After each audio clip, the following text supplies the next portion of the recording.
Hi, I'm Mel Whiting, Client Exec for Dassault Systèmes, looking after construction cities and territories in ANZ. Today, I'm going to introduce you to Cristiano Ceccato, who is a director for leading urban design and architectural company ZHA. Since 2009, ZHA have partnered with Dassault Systèmes' 3DEXPERIENCE platform to be able to accelerate their projects, reduce significant cost, and create masterpieces around the world. Cristiano today will take you through two major Asian projects to include the Danjiang Bridge in Taiwan and our beautiful Western Sydney Airport in Australia. So let's hear a little bit more from Cristiano.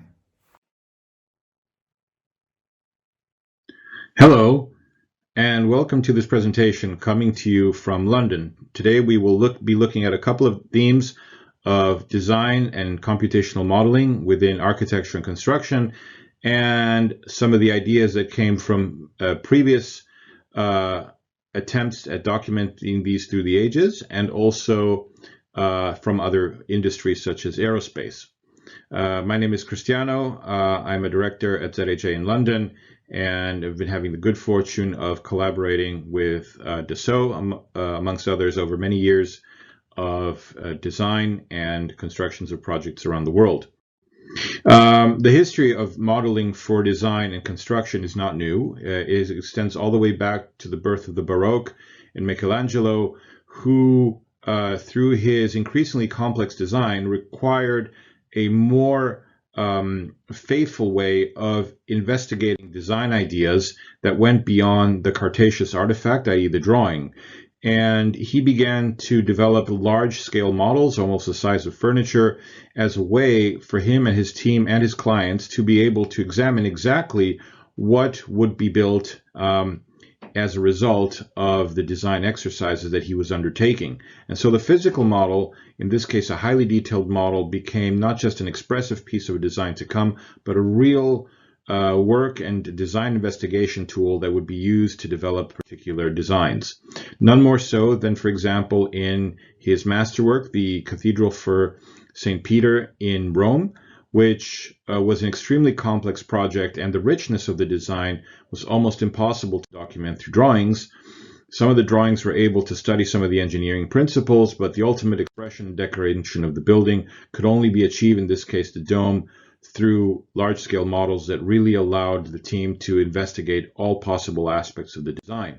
And you see the faithfully replicated design in physical form in Rome. You can visit this today. Many of you will have done this. And that is a testament to a way of working between drawings and models and the physical construction that now goes back many hundreds of years. The same can be said in the evolution more recently of the aerospace industry. If you think to the heydays of Boeing and the constructions of the first 747 in a half-built factory in Everett, Washington, the assembly of 3 million parts flying in close formations from thousands and thousands of drawings ultimately was replaced by the advent of three-dimensional virtual mock-ups, integrated digital models that suddenly allowed aircraft to be designed, documented, and even simulated even before any metal was cut. And this allowed for much more efficient, much tighter integration process that allowed for reduction of weight and increase in performance and production time, as well as engineering time for aircraft. And if you fast forward to today's Dreamliner, this has been taken forward to the process engineering, where you're now looking at decentralized construction, fabrication, and assembly of components around the world, assembled into a location in the United States that then brings the aircraft pieces together. So that process engineering allows people from around the world to integrate components, and allows then Boeing to not only simulate the aircraft, but simulate the actual fabrication and assembly process itself, to be able to develop a kind of hybrid and customized assembly process that allows many variants of the aircraft to be built and assembled in a very short amount of time and with a very, very high degree of precision. So this idea of simulating not just the product, but the process that creates something becomes something very important in construction as well. And so if we try and find an analogy from aerospace over the generations of aircraft, from the jumbo jet to the Dreamliner today, what has been a reduction of number of parts through pre-assemblies and the advent of composite technologies, composite materials, has allowed a reduction number of parts, which also reduces risk and the necessary knowledge or design information required for each part, but of course requires a much greater amount of team management to bring all these parts together from around the world into a single integrated design.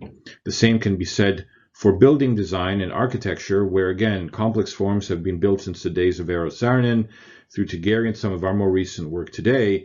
Similarly, we can work on less and less standardized geometry and more componentized, mass customized elements of construction, which again, by documenting them digitally and being able to simulate their assembly reduces risk, but of course requires an increased amount of management of that information. And of course, the information is the I in BIM, building information modeling. So there is an analogy there of technology transfer and some of the ideas of design management and construction management that go from one area to another. So I'm going to show you quickly a couple of examples of recent work. One is the new airport in Beijing, the Beijing Daxing International Airport, which is a very large terminal building, one of the largest new single volume terminal buildings in the world at 700,000 square meters, close to 1 million with the railway station and the ancillary buildings around it. We completed this building and opened it in September of last year. It is now fully operational and ultimately will process 72 million passengers within this building and its satellite, and possibly 100 million with future satellites as well. The building itself here is important because, again, that process of documentation goes across multiple players. So the ZHA team working with our French planning and engineering partners at ADPI, and then downstream with our Chinese partners at BIAD and CACC, local design institutes that would then translate the project into construction documents. All of this happened through virtual modeling that, again, was disassembled into the individual component design. One thing that is important to point out here is, of course, the aspect of human collaboration. The human component never goes away, overcoming cultural boundaries, language boundaries, and ensuring that information is being properly transposed from one team to the other. The technology that we have at our disposal helps us do that, but it does not remove the human component and the effort required to make sure the project is properly designed, or in this case, that particular design ideas are faithfully replicated. Here's an early sketch. You see on the top right this kind of long skylight leading you down a pier that guides you. The light is guiding you along the way.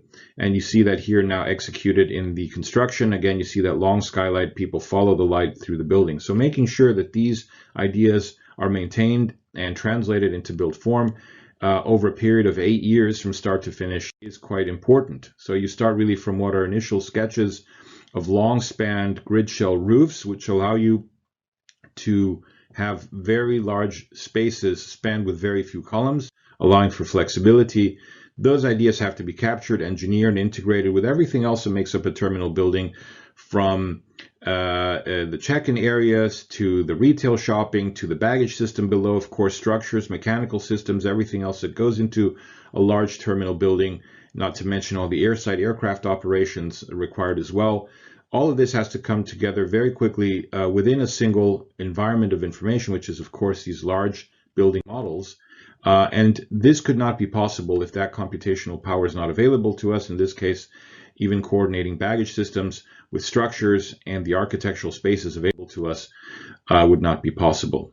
This, of course, plays itself out in the initial geometry of those long roofs, the underlying structural framework, in this case, a diagrid of space frame systems that allows us to use these form-found shells to span these very, very long spaces, down to more mundane operations in construction. On the left, you see, for example, earthworks calculations, the amount of earth that needs to be removed, how many truckloads, in what sequence before you drive the piles on the right, and transposes onto the site where you're now driving piles into the terrain and building now the railway station directly from that information. That same approach is then taken into the superstructure, in this case a concrete superstructure, and then played out into the assembly of the building itself, concrete, and then the above lying, the roof space frame system, this tubular structure that again is a form-found computationally generated shape that allows us to triangulate these large spaces through 3 main touchdown points, and the rest being column free. This means that then, of course, the concrete underlying interior structures that you see here could in theory be removed and shifted around over the course of the project's lifetime, providing us with ample flexibility to how this building is going to evolve and change over time. So here you see the main structure of the roof with the space frame system spanning these very long distances, and also the skylight oculus that is provided as part of the column system. Each component and each joint is modeled in the computer, accurately tested for stress and for load capacity. For these informations are then transposed into the job site, where these individual kind of spherical joints are then welded through laser alignment and then assembled into the space frame itself. So again, an interplay between the computational information, lasers and alignments, and then ultimately the kind of physical aspect of welding and assembling these space frames. We have a large amount of manpower available in China. At one point, we had 40,000 workers manning 80 tower cranes, working 24/7, 3 shifts per day to get this done. So you're kind of looking at what is the right equilibrium between computational power and assembly methods. And this holds out true when you also now get to the exterior of the building. This is a standing seam roof applied. Here you can see in the fog these kind of ethereal shapes of the skylights emerging. Still needs to be then replicated and transposed to then individual foremen who are guiding teams to assemble, in this case, the sheets of standing seam roof onto the job site itself. And this again is very much a labor of love more than everything else, to ensure that the project was then completed on time and on schedule, down to the very last detail. In this case, you're seeing the drop ceiling within the interior of the building hanging from the gray space frame that you see above, all the underlying kind of connectors and hangers to then fit out, in this case, the space at the central dome. You see this large central dome above the central space of the terminal that is then fitted out and clad and provides ample light and lots of beautiful open spaces for people to traverse on different layers of the building as they move, in this case, from from landside to airside internationally, and in the arrival spaces below. So again, the ability to have these long free span surfaces is something quite unique. It allows us to have the flexibility to move things around, but ultimately also the skylight, these trenches of skylight that we have, guide people through the building along intuitively and provide for a very pleasurable kind of experience as they move through the tunnel to get to their aircraft, as you see here down the Central International Pier.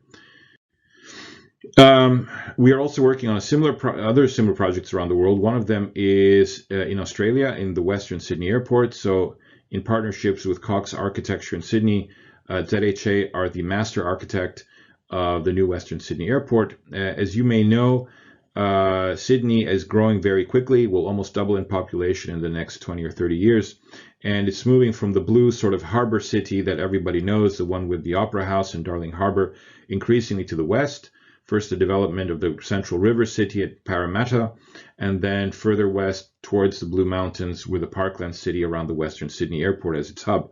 So this new airport becomes also a catalyst for growth and development of the region, with inspiration taken from the nature and from the geography that we find in the region, for example, the adjacent mountains, or also the kind of expanse of sky that we find in Badgerys Creek at the site of the terminal of the airport that you see here, and even the quality of light and shadow that you see on the bottom left from the bushland forest that is so particular to this part of the world, and is something that we wanted to express in a building that very much captures the spirit of Australian architecture and very much provides for an energy efficient and passive building that fits into the landscape where this building will go. So unmistakably Australian, but with an international kind of ambition as well to provide a solution that becomes a new gateway to Australia in the Western Sydney Airport.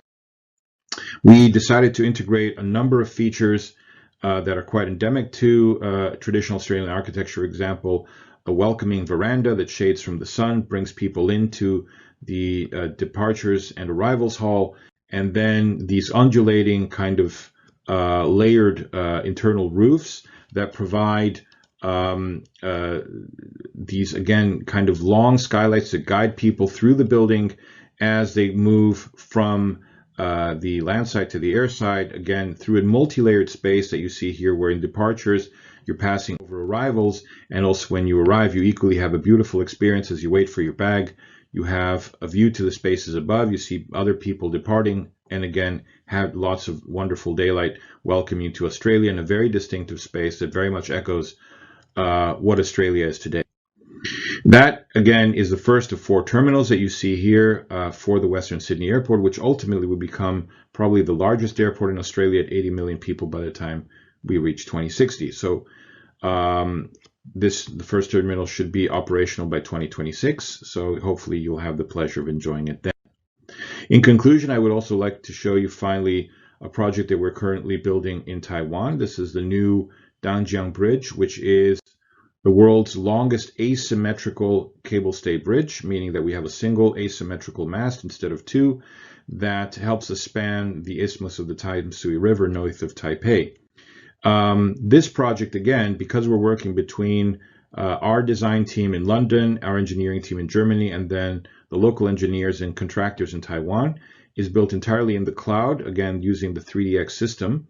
This is a highly detailed model that includes every component of the concrete and its framing, the cable stays, and the steel of the main bridge platform below, right down to every detail. And modeled as solids means that we can accurately calculate tonnages, as well as the performance of the bridge, and be very sure that the loads are exactly what they need to be in what is effectively a very complex piece of civil engineering. We are, of course, able to extract drawings from this, but as you've seen, even since the way back of harking back to Michelangelo, the model is now much more important than the drawings. We do not need to generate drawings except for, as you will see, the need for documenting the project contractually. But otherwise, the project is fully modeled in the software. We control it parametrically. We have a series of command curves that generate and control the shape of the main mast. These are also used then to tweak and control the curvature of the surfaces of the concrete that you see here. And in this case, dealing with an inflections of concrete that goes from these kind of convex legs of the mast up to the kind of more concave shape of the upper mast itself. Overcoming these from formwork normally is quite complex. But again, we interface this digital work with the physical aspect, in this case of working with formwork producers, in this case Perry in Germany, who introduced us, rather than having to create custom formwork for each level of the bridge on the slip form as we go up. They're able to use a variable geometry formwork system that changes its shape using coordinates coming directly from the 3D model, and can therefore move up the slip form at the same speed as if we were just constructing a cylinder, and thereby maintain the speed and program of construction while allowing for a more ambitious design, in this case of the shape of the tower itself. To make sure that that works, we modeled down to individual pieces of concrete. This is done by our local engineering team in Taiwan, not just the rebar, but even the cable ties that bring the rebar strands together. All is solid, so we can actually have a very accurate calculation of the steel. In conclusion, what is important here is that, as you see, we've been working in 3 dimensions, the 3 design teams at the top, our German engineers, our Chinese partner Sinotech, and ourselves. That information has been translated into 2-dimensional drawings for contractual reasons, which then get taken and reconstructed as 3D models by the contractor. And what is our ambition here is that ultimately this information would be taken by the client and hopefully elevated to an instrument of contract itself, meaning that hopefully the data itself becomes, as Boeing calls it, authoritative data that we can issue and tender directly from it in the future as well, thereby completing that 3-dimensional life cycle that I hinted to in the beginning. Thank you very much, and enjoy the rest of the conference.